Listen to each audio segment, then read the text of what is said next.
मेरे प्रिय विद्यार्थियों, आज हम कक्षा 10वीं की जो फिजिक्स की पार्ट हमने एक आपको वीडियो अपलोड की है, उसके बाद हम उसी पहली चैप्टर की दूसरी पार्ट आपके सामने हम यहाँ पढ़ा रहे हैं और इस वीडियो को आपके पास सेंड या अपलोड करेंगे।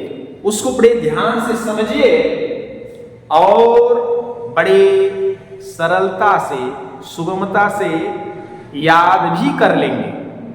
तो पहले हमारे आगे के टॉपिक को देखिए और समझने की कोशिश करिए कि अगली टॉपिक क्या है। अगली टॉपिक है प्रकाश किरण। क्या? प्रकाश किरण। जब, ध्यान से समझिए, जब प्रकाश किसी पारदर्शी माध्यम में, पारदर्शी हमने समझाया था कि वह माध्यम जिससे एक तरफ से, जिस माध्यम से प्रकाश एक तरफ से दूसरी तरफ गुजर जाए, उस माध्यम को हमने बताया था आपको पारदर्शी।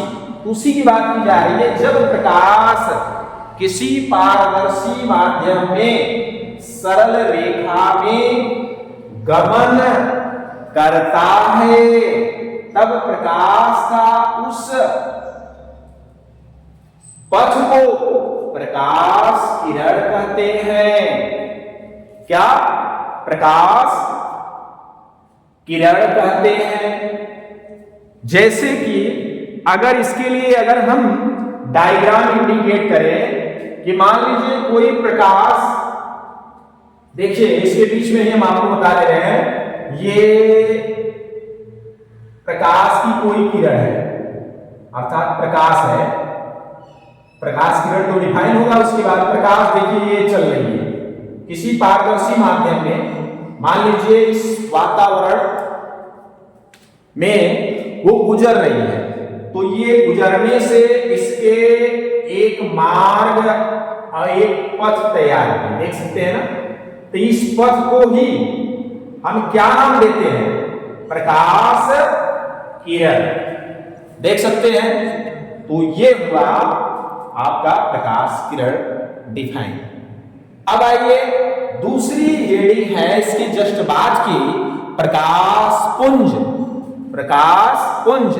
प्रकाश पुंज जो है, प्रकाश तो लाइट हो गई पुंज, और पुंज मतलब समूह।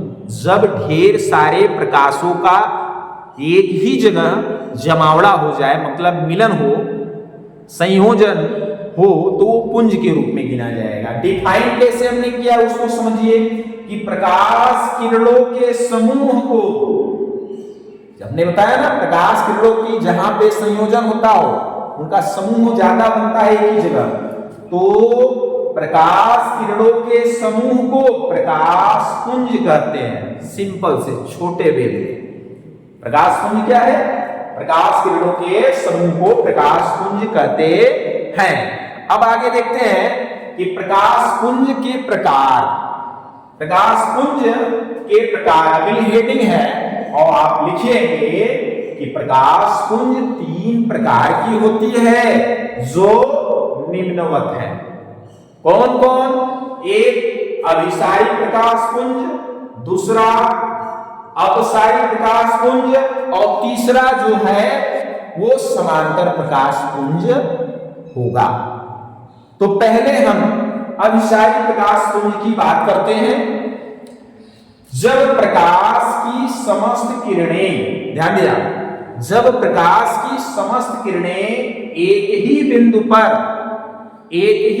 पर मिले, अर्थात मिलती हैं, तो उन प्रकाश किरणों के समूह को अभिसारी प्रकाश पुंज कहते हैं। जैसे कि देखिए, हम यहाँ पे एक डायग्राम हमने बनाया, यहाँ देख सकते हैं कि प्रकाश की, देखिए एक किरण जा रही है, ये बीच वाली भी जा रही है, एक नीचे वाली भी देखिए जा रही है, देख रहे हैं ये तीर देखिए, और तीनों जाकर के कहां मिल रही है? इस एक बिंदु को ऊपर मिल रही है। तो यही तो नाम आपने दिया, ये अभिसारी प्रकाश पुंज हुआ। क्यों? आपने पढ़ा क्या? समस्त किरणें, प्रकाश की समस्त किरणें एक ही बिंदु पर मिलती हैं तो उन प्रकाश किरणों के समूह को ही क्या कहेंगे आप? अभिसारी प्रकाश पुंज। इसी का जस्ट उल्टा, इसी का जस्ट उल्टा आपका है अभिसारी। अभिसारी हो गया अपसारी, अपसारी प्रकाश पुंज, उसको भी देख लीजिए। जब प्रकाश की समस्त किरणें, प्रकाश की समस्त किरणें एक ही बिंदु से आती हुई, इसमें क्या था? एक ही बिंदु पर मिलते हुए, इसमें क्या है? एक ही बिंदु से आती हुई, ढेर सारी आती हुई आपको प्रतीत होती है, तो उन प्रकाश किरणों के समूह को अपसारी प्रकाश पुंज कहते हैं। जैसे देखिए, ये एक बिंदु था, इस बिंदु से देखो प्रकाश की 3 किरणें जा रही है, इधर गए, इधर गए, इधर गए। इसका मतलब है कि एक बिंदु से इस प्रकाश का निगमन हो रहा है, गमन हो रहा है, एक तरह से हो रहा है ना। तो यही चीज आपने यहां लिखा है कि एक ही बिंदु से आती हुई प्रतीत होने वाली प्रकाश किरणों के समूह को हम अपसारी प्रकाश पुंज कहते हैं। तो आइए अब हम तीसरा पुंज देखते हैं, क्या? समांतर प्रकाश पुंज।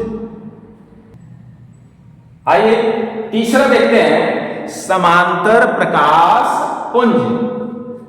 समांतर यानी पैरेलल, गणित की भाषा में जब दो रेखाएं एक दूसरे के सीधे एकदम कभी एक दूसरे को न टच करें, एकदम पैरेलल में होती हुई चली जाए तो उसी को समांतर बोलते हैं। वैसा इसकी भी है कि जब प्रकाश की समस्त किरणें एक दूसरे के समांतर होती हैं तो उन प्रकाश किरणों के समूह को समांतर प्रकाश पुंज कहते हैं। यहां देख रहे हो ना, ये किरण इसके समांतर, ये इसके समांतर, एक दूसरे को कभी क्रॉस नहीं करेंगे, तभी तो पैरेलल कहलाती है, समांतर तभी कही जा रही है। तो आपको समझ में आ गया। अब चलते हैं अगले हेडिंग की तरफ। चलिए, अगली हेडिंग है प्रकाश का परावर्तन।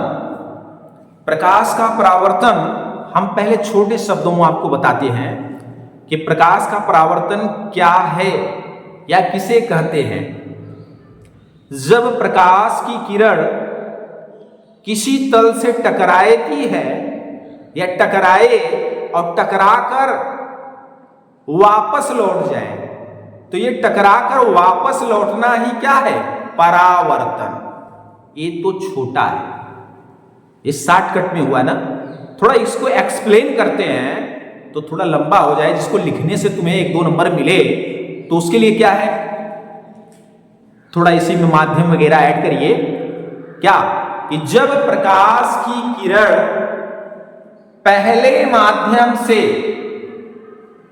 चलते हुए, जब प्रकाश की किरण पहले माध्यम से चलते हुए दूसरे माध्यम के किसी तल से टकराती है और टकराकर पुनः पहले माध्यम में चली जाती है, अर्थात लौट आती है, उसे प्रकाश का परावर्तन कहते हैं। समझ में आया? देखिए, यही हम यहां पे आपको इंडिकेट किए हैं कि जब प्रकाश पहले माध्यम से चलते हुए किसी दूसरे माध्यम के तल से टकराती है तो टकराकर पहले माध्यम में वापस चली आती है, यही वापस लौटने की क्रिया ही परावर्तन कहलाती है। आपको समझ में आ गई होगी। जैसे ये हमारा एक तल है और प्रकाश यहां से आ रहा है, ये देखो इस तरह आया, यहां टकराया और टकरा कर पुनः फिर अपने ही माध्यम में वापस लौट गया। तो टकरा कर वापस जाना ही क्या है? परावर्तन, परधन आवर्तन, यानी किसी पृष्ठ से किसी दूसरे पृष्ठ से टकराए और आवर्तन हो जाए या आवर्तित हो जाए, यानी वापस लौट आए। तो इस तरीके से परावर्तन शब्द का मतलब सिर्फ यही जानिए कि किसी पृष्ठ से टकराकर वापस आना। तो इस तरीके से प्रकाश का परावर्तन आपका डिफाइन हुआ।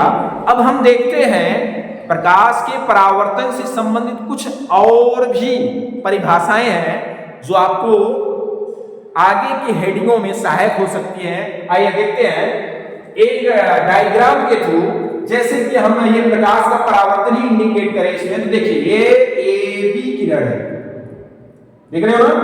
ये चलिए मान लीजिए ये पहली माध्यम है, यहां से चलती हुई दूसरी माध्यम क्या है इसकी, ये परावर्तक पृष्ठ मान लीजिए कोई दर्पण है, कोई समतल दर्पण है, ये दूसरी माध्यम हो गई।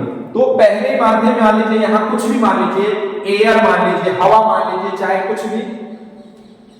अब यहां से ये प्रकाश चली और चलती हुई कहां लगी, कहां टकराई, ये दूसरी माध्यम के पृष्ठ से यानी दर्पण पे मान लीजिए, ये समतल दर्पण है, यहां से टकराई और टकराकर पुनः बीसी रूप में देखो ये वापस लौट गई। तो ये जो आ रही है ये आपतित किरण कहलाएगी, जो आती है इस पृष्ठ पर, और जो यहां से लड़कर टकराकर वापस गई इसको हम परावर्तित कहते हैं। तो ये जितने हेडिंग हम आपको बता रहे हैं अब इनके विषय में हम आपको डिफाइन करते हैं। और सुनो, इसके बीचों बीच आपतित किरण और परावर्तित किरण के बीचों बीच अगर कोई सीधी रेखा अगर खींच दे, जैसे ये देखो BN हमने खींचा है ना ये, तो इसको हम नाम देते हैं अभिलंब। क्या? लंब। गणित की भाषा में लंब जो बोलते हो यही यहां अभिलंब कह रहे हो। अब आपको ध्यान देना है कि ये जो आपतित किरण है और ये जो अभिलंब है, इनके बीच जो बना कोण है उसको हम आई से इंडिकेट करते हैं, जिसको हम बोलते हैं आपतन कोण। और परावर्तित किरण और अभिलंब के बीच जो कोण बना है देख सकते हो यहां है R, small R small I दोनों है, ध्यान देना। तो इस आर को, स्मॉल आर को हम बोलेंगे परावर्तन कोण। परावर्तित किरण और अभिलंब से परावर्तन कोण, आपतित किरण और अभिलंब से आपतन कोण। ये जितने भी आपने देखा आपतित किरण, परावर्तित किरण, आपतन कोण, परावर्तन कोण, अभिलंब, ये जो पृष्ठ आपका दूसरा था जिसका नाम रखे थे, जहां से लड़कर वापस जा रही थी, इसका नाम है परावर्तक पृष्ठ। इसके बाद ये जो आपतित किरण जिस बिंदु पे परावर्तक पृष्ठ के जिस बिंदु पर टकरा रही है वो बिंदु B है, उसका नाम है आपतन बिंदु। तो इन सभी हेडिंगों पर हम विचार करते हैं, इनको भी डिफाइन करते हैं ताकि ये भी आपको बड़ी सरलता से समझ में आ जाए और इसको भी आप परिभाषित कर सको। तो पहला हेडिंग आपको हम बता देते हैं, ये जहां पर ये आपतित किरण, जहां पर ये आपतित किरण टकराए उस पृष्ठ की बात करते हैं, जिसको हम नाम दिए क्या है, परावर्तक पृष्ठ। तो आपसे प्रश्न उठता है कि परावर्तक पृष्ठ किसे कहते हैं? तो साफ शब्दों में देख सकते हैं कि आपतित किरण जिस पृष्ठ पर आकर टकराती है उस पृष्ठ का नाम यम डैश हमने रखा है। देखिए उस पृष्ठ को ही हम क्या नाम देते हैं या क्या कहते हैं, परावर्तक पृष्ठ। तो आप लिख लीजिए आपतित किरण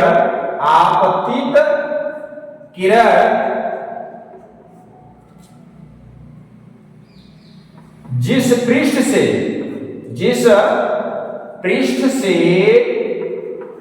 आकर टकराती है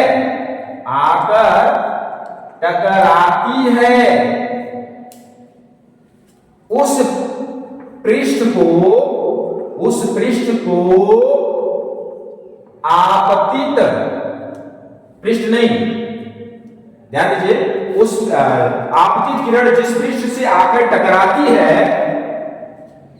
तो उस पृष्ठ को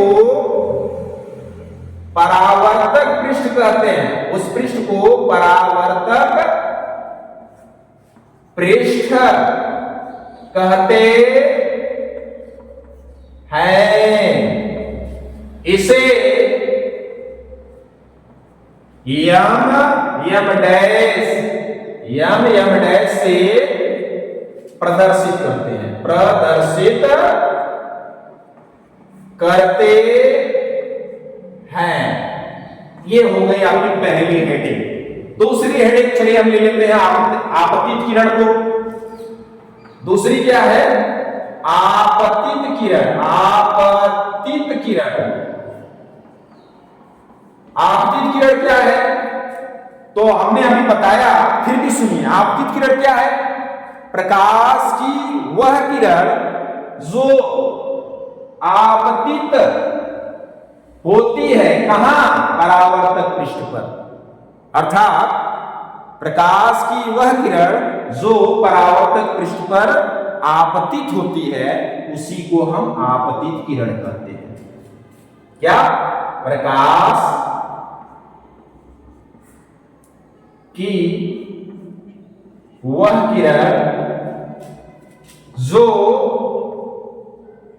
परावर्तक पृष्ठ पर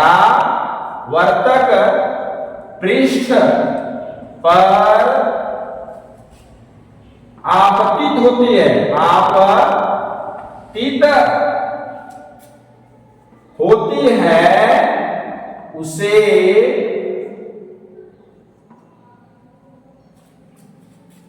आपतित किरण। आपतित किरण यानी AB, यही ध्यान रख लीजिए, इसे प्रदर्शन नहीं करते रहे, दोबारा आपको लिखना नहीं पड़ेगा। आपतित किरण AB अर्थात आपतित किरण कहते हैं। चलिए अब हम अगले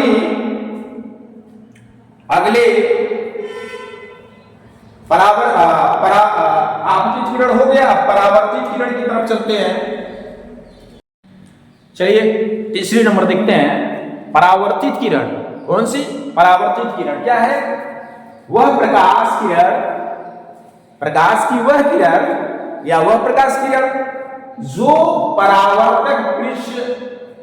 परावर्तक पृष्ठ से टकराकर वापस लौटती है। फिगर में देखिए, टकराकर वापस लौट रही है। परावर्तित किरण BC कहलाती है, याद रखिए, उसे परावर्तित किरण कहते हैं। अगली क्या है? चौथी, आपतन बिंदु।